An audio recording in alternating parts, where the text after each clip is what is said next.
তার পোশাক হবে ব্ল্যাক, কালো তার পোশাক, দেহের রং হবে নীল। হাদিসে আসছে তার পা থাকবে জমিনে, হেড তথা মাথা এটা থাকবে আকাশ পর্যন্ত, বিশাল।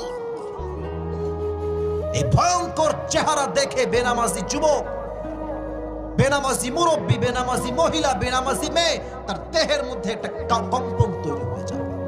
ডানে বামে সামনে পেছনে থর থর থর থর করে কাঁপবে। আর তার যে রুহুটা আছে, এই রুহুটা বের হতে চাইবে না। মালাকুল মউত বলবে, ইয়া আইয়াতুহান নাফসুল খাবিসা উখরুজি ইলা গাদাবিল্লাহ। এই বেনামাজি রুহ বের হয়ে আয়।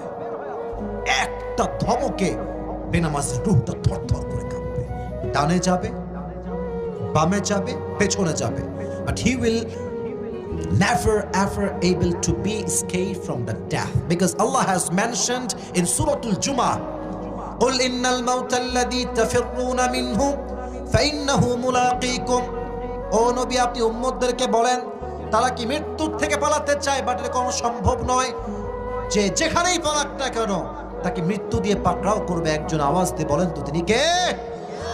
তার রুহুটা বের হবে না।